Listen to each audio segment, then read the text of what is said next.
Audio Jungle.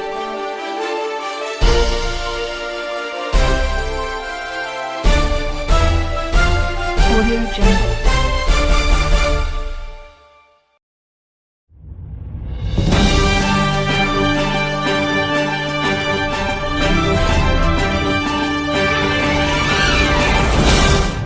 ನಮಸ್ಕಾರ ವೀಕ್ಷಕರೇ, ಜನನಾಯಕ ಪುಟಿ ವಾಹಿನಿಯ ಸಮಸ್ತ ವೀಕ್ಷಕ ಬಂಧುಗೆ ಸ್ವಾಗತ. ನಾನು ಹೊನ್ನು ಸ್ವಾಮಿ. ಎಲ್ಲೋ ಒಂದು ಕಡೆ ದುಡ್ಡಿದ್ರೆ ಮಾತ್ರ ಸಮಾಜ ಸೇವೆ ಮಾಡಬೇಕು, ದುಡ್ಡಿದ್ರೆ ಮಾತ್ರ ರಾಜಕೀಯ ಮಾಡಬೇಕು, ದುಡ್ಡಿದ್ರೆ ಮಾತ್ರ 4 ಜನಕ್ಕೆ ಸಹಾಯ ಮಾಡಬೇಕು, ದುಡ್ಡಿಲ್ಲದೆ ಏನು ಮಾಡೋಕ್ಕೆ ಸಾಧ್ಯನೇ ಇಲ್ಲ. ಪ್ರತಿಯೊಂದು ಕೂಡ ದುಡ್ಡಿನೇ ಒಂದು ಯೋಜನೆ ಮಾಡಿಬಿಟ್ಟು ನಾವು ಕೆಲಸಗಳನ್ನ ಮಾಡ್ತೀವಿ. ಆದರೆ ಈ ಒಂದು ಗ್ರಾಮದ ಯುವಕ ಬಹುಶಃ ದುಡ್ಡನ್ನು ಹೊರತುಪಡಿಸಿ ಒಂದು ಛಲ, ಒಂದು ನಿಷ್ಠೆ, ಒಂದು ಶ್ರದ್ಧೆ, ಈ ಮೂರನ್ನ ಇಟ್ಕೊಂಡು ನಾನು ಏನೋ ಒಂದಿಷ್ಟು ಹೆಸರು ಮಾಡಬೇಕು. ಅದರಲ್ಲಿ ಕೂಡ ಇವತ್ತು ತಂದೆ ತಾಯಿ ಏನು ಕನಸಿಟ್ಕೊಂಡು ನಮಗೆ ಓದಿಸಿದ್ದಾರೆ, ಅದರಲ್ಲಿ ಆ ಕನಸನ್ನು ಈಡೇರಿಸ್ಬೇಕನ್ನೋ ದೃಷ್ಟಿಯಿಂದ ಹಲವಾರು ಕಷ್ಟಗಳನ್ನು ದಾಟಿ ಇವತ್ತು ಒಂದು ಸ್ಥಾನದಲ್ಲಿರ್ತಕ್ಕಂಥ ವ್ಯಕ್ತಿ. ಮಕ್ಕಳು ಚಿಕ್ಕವರು ನಮ್ಮ ಹತ್ರ ಕೂಡ ಟ್ಯೂಷನ್ ಬಂದು ಅವರು ಸುಮಾರು 1ನೇ ಕ್ಲಾಸ್ಲಿದ್ದು ಹಿಡಿದು 8ನೇ ಕ್ಲಾಸ್ ತಕ್ಕ ನನ್ನ ಹತ್ರ ಟ್ಯೂಷನ್ ಬಂದರು. ಅವ್ರ ಮುಂದೆ ಲೈಫ್ ಚೆನ್ನಾಗಾಯಿತು, ಓದಿ ಒಂದು ಅಪಾಯಿಂಟ್ಮೆಂಟ್ ಆಗಿ ಅವರೊಂದು ಗೌರವಧನಕ್ಕೆ ನಿಂತಿದ್ದಾರೆ. ಕಡು ಬಡತನ ನಿಜವಾಗ್ಲೂ ಯುವಕರ ತಂದೆ ಓದಿದ್ದು ಕೂಡ ಇವತ್ತಿಗೂ ಕೂಡ ಈ ಒಂದು ಗ್ರಾಮದಲ್ಲಿ 4ನೇ ಕ್ಲಾಸ್ ಲಾಸ್ಟ್ ಸರ್ ನಾನು ಓದಬೇಕಾದ್ರೆ ಇದ್ದಿದ್ದು. ನಂತರ ಯಾವುದೋ ಒಂದು ಮನೆಯಲ್ಲಿ ನಾವು ಓದ್ತಾ ಇದ್ದಿದ್ದಂಥ ಅವರ ನೆನಪು, ಯುವಕನ ತಂದೆ ನೆನಪುಗಳು ಕೂಡ ಈಗ ಅಚ್ಚರಿಯಾಗಿ ಉಳಿತಾ ಇದೆ. ಗುಡಿಸಲಕ್ಕೊಂಡು ಇದೇ ಜಗ್ಗವು ನಮ್ಮ ಮಳೆಯದ ಜಗ್ಗವು ಗುಡಿಸಲಕ್ಕೊಂಡು ಇಲ್ಲೇ ಇದ್ದು ಕೇಳ್ರಿ, ಇವ್ರನ್ನ ಕೇಳ್ರಿ. ನಾನು ಇದ್ರ ಆಗುತ್ತಂತ ನಾನು ಅನ್ಕೊಂಡಿಲ್ಲ, ಭಾವನೆ ಪರಮಾತ್ಮ ಜನಗಳು ಅಂತಂದ್ರೆ ಅಷ್ಟೇ, ದೇವರ ಮೇಲೆ ನಂಬಿಕೆ. ಏನು ಮಾರ್ತೇವರು ಕೆಲಸ ಮಾಡ್ತಿರೋದು? ಅವರು KPCL ಇದ್ದಾರೆ, ಅವರು KPCL ಇರ್ತಾರೆ, ಅಟೆಂಟ್ ಇಂಜಿನಿಯರ್ AE ಅವರು. ಓಕೆ, ಡಿಪ್ಲೊಮಾ ಮಾಡಿದ್ರು, ಡಿಪ್ಲೊಮಾ ಮೇಲೆ JE ಆದರು, JE ಮೇಲೆ ಪ್ರಮೋಷನ್ ಬೆಂಗಳೂರಿಗೆ ಹೋಗಿ ಬಂದರು ಇವರು, ಅಲ್ಲಿ ಮೆಕ್ಯಾನಿಕಲ್ ಇಂಜಿನಿಯರ್. ಅಷ್ಟಕ್ಕೂ ಇದು ಸಂಡೂರು ತಾಲೂಕಿನ ವಿಠಲಾಪುರ ಒಂದು ಗ್ರಾಮಕ್ಕೆ ನಾನು ಬಂದಿರತಕ್ಕಂಥದ್ದು.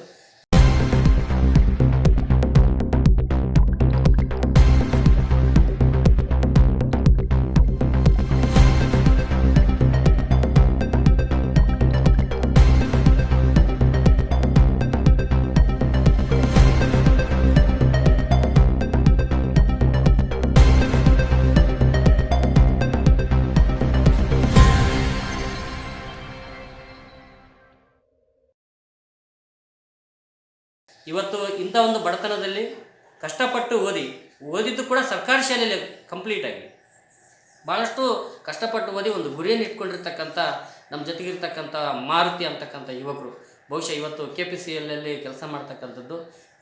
ನನ್ನ ಹೆಸರು ಮಾರುತಿ GH.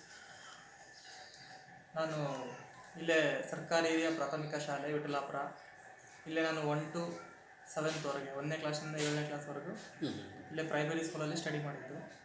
ಆಮೇಲೆ ಇಲ್ಲೇ ನಮ್ಮೂರಲ್ಲೇ ಅಂಬೇಡ್ಕರ್ ಹೈಸ್ಕೂಲ್ ಅಂತ ಇದೆ, ಅದನ್ನು ಗೌರ್ಮೆಂಟ್ ಸಂಸ್ಥೆ ಸ್ಕೂಲ್ ಅದು. ಅಲ್ಲೇ ನಾನು 8ರಿಂದ 10ನೇ ಕ್ಲಾಸ್ವರೆಗೂ ಅಲ್ಲೇ ಸ್ಟಡಿ ಮಾಡಿದ್ದೆ. ಇದಾದಮೇಲೆ ಹೈಯರ್ ಎಜುಕೇಷನ್ಗೆ ಬೇರೆ ಕಡೆ ಹೋಗಲೇಬೇಕು. ಸೊ ಹಂಗಾಗ್ಬಿಟ್ಟು ನಾನು ನಮ್ಮಣ್ಣನೂ ಆಲ್ರೆಡಿ ಇಲ್ಲೇ ಸೇಮ್ ಸ್ಕೂಲಲ್ಲೇ ಸ್ಟಡಿ ಮಾಡಿದ್ದು. ನಮ್ಮಣ್ಣ ನಾನಿಬ್ಬರು, ಅವರನ್ನು ಹೈಯರ್ ಸ್ಟಡೀಸ್ಗೆ ಅವರು ಸಿರುಗುಪ್ಪದಲ್ಲಿ SS ಪಾಲಿಟೆಕ್ನಿಕ್ ಅಂತಿದೆ, ಅಲ್ಲಿ ಅವರು ಗೌರ್ಮೆಂಟ್ ಶೀಟ್ ಸಿಕ್ತವ್ರು ಆ ಕಾಲೇಜಲ್ಲಿ ಡಿಪ್ಲೊಮಾ ಮೆಕ್ಯಾನಿಕಲ್ ಇಂಜಿನಿಯರಿಂಗ್ ಮಾಡೋಕ್ಕೆ. ಸೊ ಅವರಿಂದ ನಾನು ಅಲ್ಲೇ ಜಾಯ್ನ್ ಆದೆ, ನನಗೂ ಅಲ್ಲೇ ಸಿಕ್ತು, ನಾನು ಅಲ್ಲೇ ಜಾಯ್ನ್ ಆದೆ. ಆಮೇಲೆ ಹೈಯರ್ ಎಜುಕೇಷನ್ಸ್ಗೆ ಬೆಂಗಳೂರಿಗೆ ಹೋದೆ ನಾನು. ನಮ್ಮಣ್ಣ ಇಲ್ಲೇ ಜಿಂದಾಲಲ್ಲಿ ವರ್ಕ್ ಮಾಡ್ತಾ ಬಳ್ಳಾರಿನಲ್ಲಿ ಕರೆಸ್ಪಾಂಡೆನ್ಸ್ ಮಾಡಿಕೊಂಡು ಅವರು ಇಂಜಿನಿಯರಿಂಗ್ ಕಂಪ್ಲೀಟ್ ಮಾಡಿದರು. ಅದೇ ರೀತಿ ನಾನು ಬೆಂಗಳೂರಲ್ಲಿ ಕಂಪ್ಲೀಟ್ ಮಾಡಿದೆ. ಇವಾಗ ಇಬ್ಬರು ಮಕ್ಕಳು ದುಡಿತಾ ಇದ್ದಾರೆ. ಹುಚ್ಚಪ್ಪ ಅವರು ಎಲ್ಲಿ ಒಂದು ಸ್ವಲ್ಪ ಲೆವೆಲ್ ಬೇಡ, ಒಂದು ಸ್ವಲ್ಪ ಗೆಟಪ್ ಬೇಡ, ನಿಮಗೆ ಒಂದು ಸ್ವಲ್ಪ ಗೌರವದಿಂದ ಒಂದು ಒಳ್ಳೆ ಕದ್ದರಂಗ ಹಾಕ್ಕೊಂಡು ಬುಲೆಟ್ ಗಾಡಿಯಲ್ಲಿ ಓಡಾಡ್ತಕ್ಕಂಥದ್ದು ಆಸೆ ಇಲ್ವಾ ಅಂತ? ಆಸೆ ಇಲ್ಲ ಅಂತ ಹೇಳಿದ್ರು ನಾವು. ಆಸೆ ಇಲ್ಲ, ಆಸೆ ಕಟ್ಕೊಂಡಿಲ್ಲ. ಇವತ್ತಿಗೆ ನಾವು ಆಸೆ ಪಟ್ಟಿಲ್ಲ. ಅವು ನಮಗೇನು ಊಟ, ಬಟ್ಟೆ, ನಿದ್ದೆ ಅಷ್ಟೇ. ಏನು ಓದಿರಮ್ಮ ಮಕ್ಕಳೇನು ಜಾಬ್ ಮಾಡ್ತಾರಾ ಏನು ಕತೆ? ಹೌದಾ? ಹೆಂಗೆ ಅನಿಸುತ್ತೆ ಮಕ್ಕಳು ಗೌರ್ಮೆಂಟ್ ಜಾಬ್ ಸಿಕ್ತು, ಏನು ಅನ್ಸುತ್ತೆ ನಿಮಗೆ? ಯಾವ ಥರ ಸಂತೋಷ ಆಗುತ್ತೆ? ಸಂತೋಷ ಅಂತ ಹೇಳ್ತೀವಿ ಸರ್. ನಮ್ಮ ಕಷ್ಟ ದೇವರಿಗೆ ಮುಟ್ಟಿಯಾಗಿತ್ತು. ನನ್ನ ಮಕ್ಕಳು ಓದಿ ಬುದ್ಧಿವಂತರಾದ್ರೆ ಅಷ್ಟೇ ಸಾಕು, ಇನ್ನೇನು ಬೇಡ. ಅವ್ರು ಸುಖವಾಗಿರಲ್ಲ ಅಷ್ಟೇ. ಮಾತಿ ಮೊದಲಿಂದ ಹಂಗೇನಾ ಸಿಂಪಲ್ ಸಿಂಪಲ್ ಇದ್ರು ಸ್ವಲ್ಪ ಸ್ಟೈಲ್ ಆಗಿ ಓಡಾಡೋದು ಚಸ್ಮಾ ಸೂಟು ಬೂಟು? ಇಲ್ಲ ಸರ್, ಮೊದಲದ್ದೇ ಸಿಂಪಲ್. ಹಾಂ. ಮೊದಲದ್ದೇನು ಎಷ್ಟು ಇರ್ಬೇಕು ಅಷ್ಟು ಇರ್ಬೇಕು. ಎಷ್ಟು ಇವಾಗ ಇದ್ರೂ ಸುತ್ತ ಅಷ್ಟೇ, ಇಲ್ದಾಗ ಸುತ್ತ ಅಷ್ಟೇ. ಸಿಂಪಲ್ ಮನುಷ್ಯರು, ಮಕ್ಕಳು ಅಷ್ಟೇ, ನಾವು ಅಷ್ಟೇ. ನಾನು 4 ಸಾರಿ ಬಂದಮ್ಮ ನಿಮ್ಮ ಮನೆಗೆ ಬಂದಾಗ. ಬಹುಶಃ ಮಾರ್ನಿಂಗ್ ಬೆಳಿಗ್ಗೆ ಟೈಮ್ ಬಂದರೂ ಕೂಡ ಯಾವುದು ತಪ್ಪಿತ್ತು ಪೂಜೆ ತಪ್ಪಲ್ಲ ನಿಮ್ಮ ಮನೆಯಲ್ಲಿ. ಬಹುಶಃ ಎಲ್ಲರೂ ಕೂಡ ಡೈಲಿ ಪೂಜೆ ಮಾಡ್ತೀರಿ, ಮಾತಾಡೋ ರೀತಿಯ ಸಂಸ್ಕಾರ ಇದು. ನೀವು ಈ ಮನೆಗೆ ಬಂದಾಗ ಏನಾದರೂ ಈ ಒಂದು ಸಂಸ್ಕಾರ ಬಂದಿತ್ತಾ ಅಥವಾ ಮೊದಲಿಂದ ಹಿಂಗಮ್ಮ? ಇಲ್ಲ, ಮೊದಲದ್ದಾಯ್ತು ಸರ್. ನಮ್ಮ ತೋರ ಮನೆಯಾಗಿದ್ದೈತೆ, ಗಂಡನ ಮನೆಯಾಗಿದ್ದೈತೆ. ನಾನು ಇವಾಗ 86 ಪೂಜೆ ಮಾಡಕತ್ತೀನಿ. 96 ಆಂಜನೇಯನ ಸೇವೆ ಮಾಡಕತ್ತೀನಿ. 96 ಒಂದು ದಿವಸ ಒಂದು ವಾರ ತಪ್ಪದಂಗೆ ಆಂಜನೇಯನ ಸೇವೆ ಮಾಡ್ತಾ ಆತನಿಂದ ನನಗೆ ಫಲ ಕೊಟ್ಟದ್ದು. ಅಷ್ಟೇ. ಮಕ್ಕಳು ಯಾವ ರೀತಿ ನೋಡ್ಕೊಂತಾರಮ್ಮ ಇಬ್ಬರು ನಿಮಗೆ? ಮಕ್ಕಳು 2 ಕಣ್ಣು ಇದ್ದಂಗೆ ಸರ್, ನನಗೆ 2 ಕಣ್ಣು.